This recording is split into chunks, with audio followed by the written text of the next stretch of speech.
Josh, so great to be here with you today. Thank you for having me. Of course. So let's start by telling me, what does your company do? Slate, we sell high protein chocolate milks and lattes. Ooh, delicious. Yes, of course. Taste is number one priority. And we say we sell strength. So the high protein gives people strength. And we create products that are not only better for people, but better for the planet. So we have an environmental mission too. Very cool. I'll dive into sustainability later, but I first want to hear about your founding story. Sure. So my co-founder Manny Lubin and I are both from the greater Boston area, and we grew up playing a ton of sports. After games, after practice, our moms would always give us chocolate milk, and it was always great protein, good electrolytes. I didn't realize that chocolate milk actually has more electrolytes than most sports drinks, just naturally. Huh. So we drank it all the time. We got older, became lactose intolerant, so we couldn't drink it anymore, and had to start drinking these name brands that basically screamed to the world that we were the guys with tummy issues. And so that was where kind of Slate was born. We just wanted to create a chocolate milk for us that we could actually drink every day and feel comfortable with. So what made you think then that you could take this leap into entrepreneurship and have a successful business? A lot of people talk about it, they're like, oh, it's amazing that you guys were able to do this. And first of all, my family has been incredibly supportive. Before this, we actually worked for a real estate tech company. And I remember when I was leaving to start the world of chocolate milk, my dad was like, how many wealthy people do you know in real estate? I was like, a lot. He's like, how many wealthy people do you know in milk?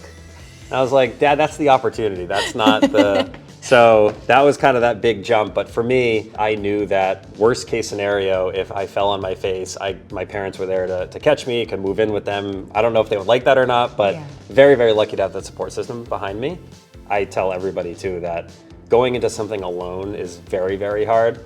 Inception of the idea to actually launching our first product was 2 full years. I don't know if I was alone, I would be able to kind of like push through and do it. Now, part of the things I love about your story is that you guys went on Shark Tank. We did. Tell me about how that experience was for you. Besides the 55-page NDA that I can't say a lot of the things that happened, no, it was honestly an incredible experience. As an entrepreneur, no matter what happens on that stage, it was one of the coolest things I've ever done, being out in LA and doing it, meeting everybody. And for us, we did a Kickstarter video, and the casting team reached out to us. And so when we went out there on the show, we had no final product. They were lab-made samples. We had no sales. All we had was the Kickstarter. And so we definitely were a little bit early before wanting to kind of be ready to go out there. But we were like, you know what, this is an opportunity to get in front of people, potentially find a great partner for the business. And we got destroyed on national television. It was definitely brutal on our egos. As we say, great for the brand, tough on the ego. And it aired about a year later, and when we look at it now, they run it every 2 months. Like, it's on all the time, which again, great recognition. People still tell us, but my mom is still pretty upset. She's like, you gotta let them know how good you guys are doing now. And I'm like, well, maybe if they read Forbes, they'll find out. There you go, exactly. Yeah. You talked about sustainability earlier, so I wanna circle back on that. Yeah. How is that such a big part of your brand? It's really important to us. I mean, I think for us, it's not only important to us to have making humans better, but we got to take care of the planet that we're on. And so we wanted to figure out a truly authentic way. I think sometimes companies get a little bit too involved in the world of they need to do something because they think they have to or have some sort of ESG goal they need to hit. And so for us, it was starting with the aluminum can. So we're 100% recyclable aluminum can, where a lot of things are in plastic bottles. We learned a lot about how a lot of the waste that doesn't end up getting recycled in North America ends up in the Indian Ocean.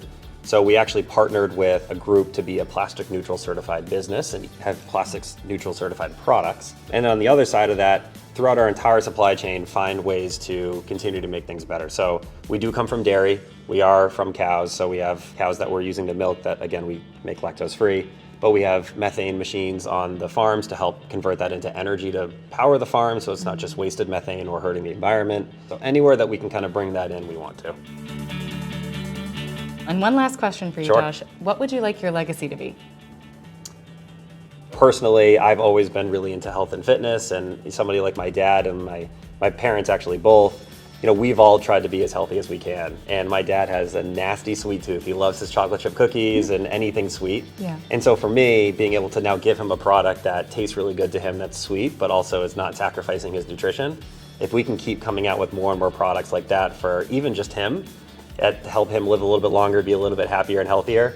If we can do that for more people, that's really the goal. So just leave a little bit of an impact as best we can.